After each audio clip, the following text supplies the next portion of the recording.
pessoas, quando estão procurando uma solução de engenharia, não procuram um especialista. Geralmente, em grupos de WhatsApp, a gente vê aquela... Você conhece alguém, Reginaldo, que mexe com isso? Mexe com aquilo? Mexe com aquilo outro? Quer dizer, não existe mexedor no mercado, né? Tem que ter o engenheiro. Não, como eu falei, foi uma necessidade identificada lá atrás, ainda 6 anos atrás, que até era difícil você fazer um orçamento. Então, às vezes, a pessoa... Essa parte do diagnóstico vir antes, ela facilita todas as pontas. Ela facilita a ponta do síndico, que já sabe o que precisa orçar.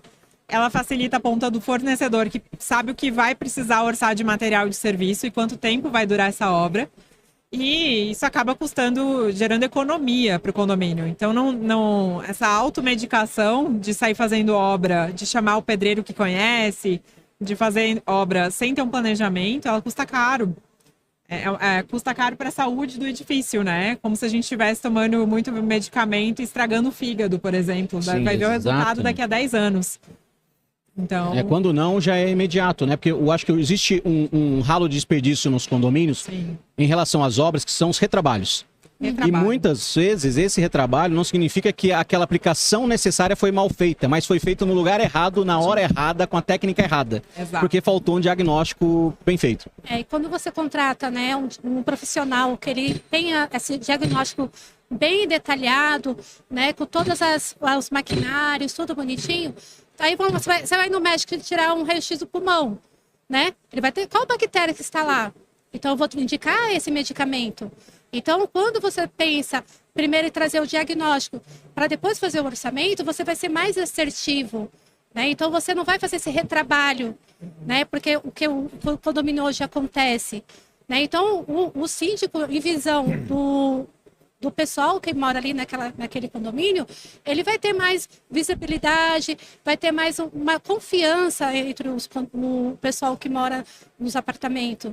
E menos depreciação do imóvel no longo prazo, né? Porque quando você fala em fazer um trabalho preventivo, não é curto prazo, é um trabalho de longo prazo. Então, a gente está falando de vida útil do prédio, 40, 50, 60 anos. Sim. Nós tivemos uma semelhança, no caso hoje, da engenharia com os advogados lá atrás, meados aí de 2010, 2008, onde o advogado ele era visto somente para cobrar cota de condomínio em atraso, ou seja, só cobrar inadimplente.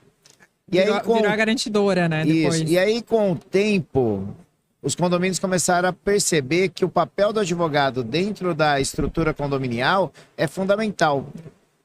Na visão de vocês, como iniciar isso, levantando essa bandeira da engenharia para conscientizar não só os síndicos, que é papel fundamental, porque ele está ali para levar informação para o seu cliente, ali no caso o condômino, mas principalmente para os condôminos ter essa consciência que a preventiva é melhor que a corretiva. E aí ter um engenheiro do lado ali, nessa estrutura, nesse tripé, que é o advogado, uma administradora e um engenheiro, é fundamental para o condomínio.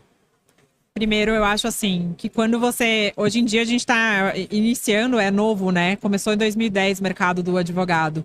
Do engenheiro começou 2 anos atrás, pouco recente. Então tem a engenharia diagnóstica, assessoria técnica. E eu acho, até para o engenheiro entender a importância da recorrência, da cobrança de recorrência, de ter produtos de recorrência. Às vezes é muito mais fácil você provar para o morador que ele pode pagar um valor X mensalmente quebrado em 12 vezes, do que de repente contratar uma vez por ano um orçamento maior. Então, assusta, né? Assusta, né? Porque às vezes envolve rateio, vem no susto esse orçamento. Então, para o morador assusta, para o síndico assusta. Então, o engenheiro formatar um produto onde ele consiga cobrar recorrência, que o condomínio consiga pagar, que seja viável para o condomínio, que ele consiga, assim como o advogado, cobrar também uma recorrência.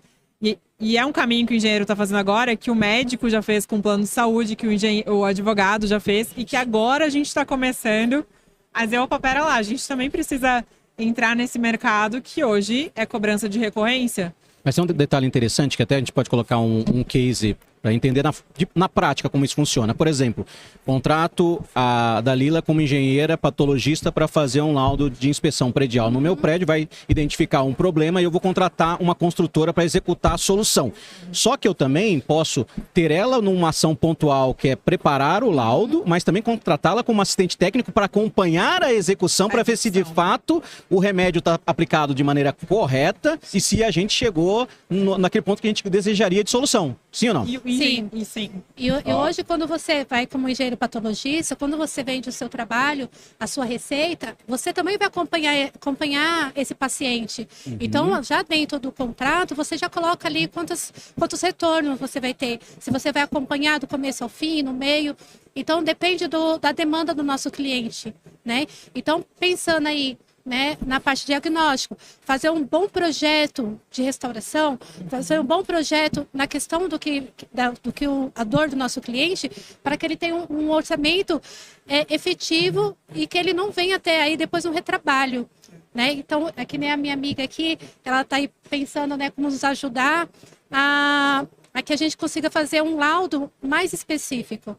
Que nem eu sou perita judicial, então hoje, qual é a necessidade dos condomínios? Ele ter mais uma fala assertiva com as normas. Então, eu fiz de acordo com a norma, eu fiz de acordo com isso, porque não é mais só pagar por causa que caiu lá, soltou o piso. Mas por que soltou o piso? Né? Então, assim, quando chega o seu laudo chegar lá para um juiz, você não precisa pagar um assistente técnico, você vai ter ali o seu laudo que você pode fazer a comparação.